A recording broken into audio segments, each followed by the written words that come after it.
Hello everyone and Happy New Year first of all. Welcome to the first video of the year 2023 in which I will give my energetic forecast of the year. If you've watched the videos of the previous years, then you will know that I will not predict any specific events. What I will do is give you a forecast of the energetic potential of the year so you can know what the opportunities are that come along with the energy of the year, and also what are some of the potential challenges or pitfalls, so you can be mindful of those things while you journey through the year. I will give you my perspective, of course, as a Magdalene priestess, as a priestess at the service of the rise, the blossoming, the awakening of the divine feminine, because this is the driving force behind the mass awakening of humanity today. And we've seen this the past couple of years unfold in the events of the year, the energies accompanied by each of the past couple of years. There is a massive rebalancing happening in our world, a rebalancing between masculine and feminine energies. So I'm not talking about men and women, but energies that each of us holds. And this, of course, this trend continues because this is what will create a new era of harmony if we listen to what is actually happening, if we learn and integrate the lessons that are being offered to us in this day and age. So 2023, first of all, if you add up the numbers, is a number 7 year. And I would like to start by going into the energy of the year by reading a text, actually a verse, Matthew 22, about wisdom, because this whole year is going to be about wisdom, divine wisdom. Wisdom has built her house. She has set up 7 pillars. She has slaughtered her beasts. She has mixed her wine. She has also set her table. She has sent out her maids to call from the highest places in town. Whoever is simple, let them turn in here. To him who is without sense, she says, come, eat of my bread and drink of the wine I have mixed. Leave simpleness and live and walk in the way of insight. So a big verse. Wisdom has a house with 7 pillars. The number 7, so important this year, of course, reminds us of so many things. Our week has 7 days. We think about the 7 cardinal sins, the 7 virtues, the 7 chakras in the human body, the 7 colors of the rainbow, the 7 alchemical metals, the 7 sorrows of Mary. The number 7 comes back time and time again as a sacred number. Why is it a sacred number? Because it is number of completion. We complete a cycle, we finish a cycle, and we step into something new. If and when we have learned and integrated the lessons of the past. The number 7 is also a number of initiation. This means that we can access higher knowledge and higher wisdom. This is the year of the return of wisdom. We step into a new cycle of wisdom in our journey, in our evolution. But of course, this requires that these past 6 years, we have allowed ourselves to go through a process of purification, of deconstruction of inner falsehoods or inner structures that keep us in a limited space, that give us a limited space of existence or of being. If we have allowed ourselves to really listen to what is holding us back, to those limiting structures, and allowing them to disintegrate, if we were able to let go of situations, of people, of inner structures holding us back, then this will be a year of great successes. A year really of blossoming, of coming into being, of realizing our goals, But of course, there is a but. We need to do the work to be able to step into that space. So if we have been neglecting ourselves, if we have been refusing to listen to some of the recurring messages that life has been sending us, some of the recurring lessons, if we have failed to integrate some of the wisdom that life has imparted upon us, then this will become a very challenging year. So the way in which we relate to the year much and completely depends on where we are in our personal journey. The number 7 is a year where many things are possible. Everything is possible. We can really give a great turnaround to our lives. So even if we haven't done the work or only partially done the work the past couple of years, we can actually do this in a number 7 year. It will be very intense though, and very condensed, because a number 7 year is a choice point as well. In a way, the previous years, we kind of still have a choice to go back and forth between certain things, back and forth between our inner truth and stepping out of it and stepping back into it and stepping back out of it. Beyond the number 7, beyond this year, this is no longer possible. So it is a choice point. The potential of the year is great success, great expansion, really stepping into higher wisdom. The 7th chakra, of course, the number 7. The 7th chakra is the gateway between the physical and the spiritual. So we can really reach higher wisdom, have important spiritual insights, but it can also be a very strong downward spiral. So the energy of the year is the energy of the spiral. Whether this is an upward spiral and an expansive spiral, or a downward spiral and a limiting, contracting spiral, really depends upon ourselves, depends upon the way in which we stand in life, in which we face life's challenges. If we meet them head on, or if we hide away from them and if we try to ignore them. So it really all depends on how we interact with this year. 2023 is a year of remembering who we truly are, remembering what life is about, remembering what is important, what our dreams are, what our goals are, remembering our connection to the divine, to nature, to life, but to be able to remember, to be recomposed, to bring together the different parts of ourselves and become whole again, we have had to be dismembered first. So taken apart so that everything can go back to its rightful place. So we can ask ourselves, have we gone through that journey of dismembering? Have we allowed parts of ourselves to fall away that were no longer relevant? Or have we held on to things that are no longer functioning in our lives? So the questions we really need to ask ourselves when we step into this year is our structure solid but flexible? Is our inner structure, our emotional structure, our spiritual structure, our psychological structure healthy? Is our body healthy? Are the circumstances of our life healthy? Is our vehicle ready for ascent?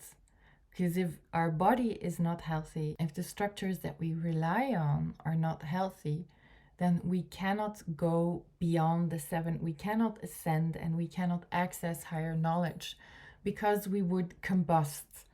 Our structure would simply not be able to hold the kind of energy that is available to us, which puts us in a downward spiral, or another word for this is a dark night of the soul, where we completely lose our sense of self. So really think back, have I gone through a process of dismembering? This can happen through an inner trigger, like our egoic structure that is challenged, where we go through moments in time where we no longer know who we are, where the persona we have identified with kind of falls away, is obliterated. We have a temporary loss of self, of knowing who we are. And this inner process of dismembering is symbolized by Christ's nailing on the cross. So this is a complete disintegration of the self to come back into being afterwards. It's a process always of death and rebirth. They always go together. Maybe this process of dismembering was triggered by external events. Maybe we experienced loss of a person that we cared for deeply and that our energies were strongly entangled with. Maybe it's loss of a situation, a material situation that we identified ourselves with very strongly, and so a loss of self that happens through that. This type of journey where external events trigger the process that we go through is symbolized by the journey of Mary Magdalene, who loses her beloved. We lose something that is beloved to us, and through this we lose our sense of self temporarily. All these processes allow us to really step into the energy of the void, and from the void be reborn. So this should have happened over the past couple of years. I think what happened in the collective really was a very strong breeding ground for us to be able to go into the void.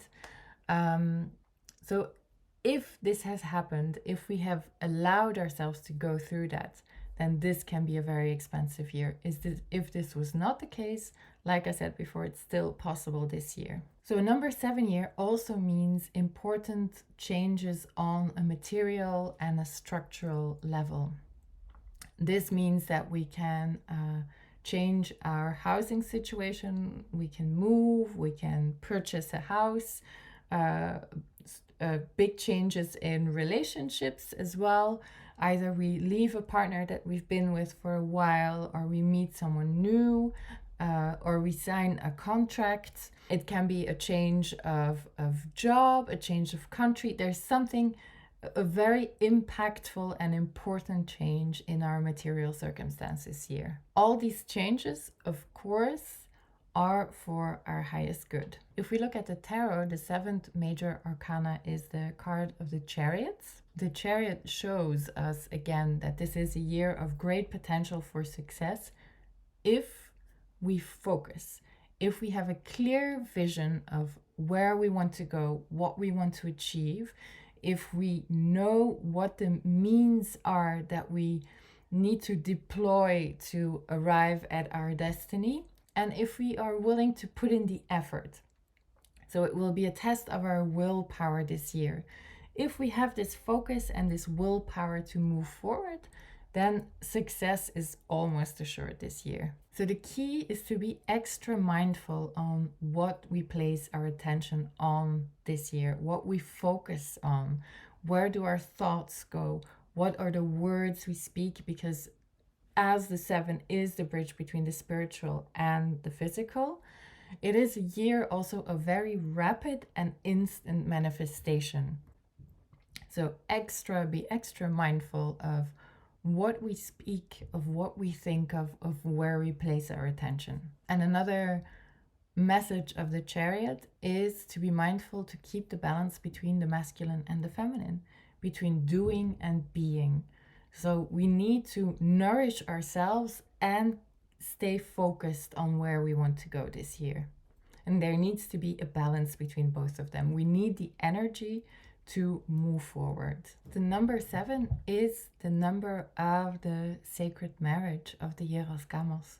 Why? Because in ancient Babylonian times, the sacred temple, the ziggurats, would have 7 layers.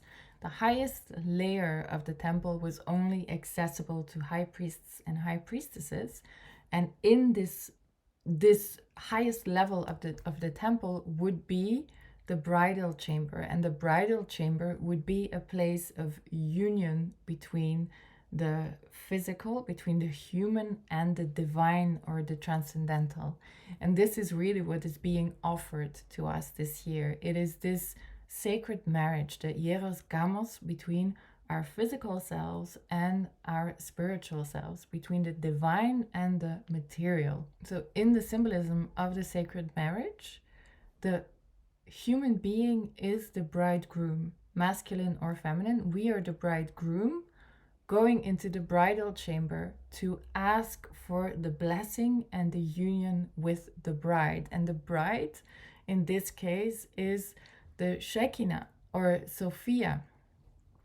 She is divine inspiration, the breath of life.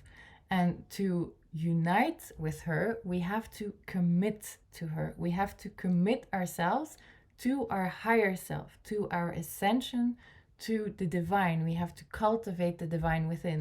So this is really what we're choosing this year. Are we committing to our highest purpose, to our divine selves? Our life here on earth is like a labyrinth, a journey of discovery.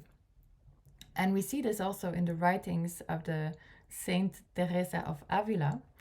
And she wrote about the interior castle. She sees our journey through this life and our search for the mystical and the transcendental as a journey through an inner castle with different chambers. The seventh chamber in this interior castle to her is the bridal chamber. It is where our soul reunites with God, with the divine. Before this, there are many different challenges in the different houses, in the different chambers that we journey through. And these different chambers, of course, reflect the energy of the seven chakras, of the seven sins, of the challenges we face in this lifetime, or the energies that can deviate us from our true purpose, from our alignment to our soul. And if we look at the symbolism of the labyrinth, who helps us out of the labyrinth? Who is a heroine who helps the hero escape from the labyrinth and find his way out? Well, in mythology, this is Ariadne, who helps Theseus escape from the Minotaur, or the inner demon, the egoic structures, constructs within ourselves. Well, Ariadne means most holy. Most holy, Ariadne literally is Sophia, helping us to find our way out of the labyrinth. She is the red thread. So the sacred, the holy Sophia, or divine wisdom, is what helps us see clearly, is what helps us through the obstacles and the difficulties of life. The story and the myth of Ariadne does come with a warning as well, though, because Theseus, our hero who is helped out of the labyrinth by Ariadne, later on in the story casts her aside and abandons her on an abandoned island in the middle of the sea on their way back to Greece. And afterwards, he has a lot of difficulties and loses his father as a result. And this just shows us that there is a warning in this as well. Yes, divine wisdom is there to help us.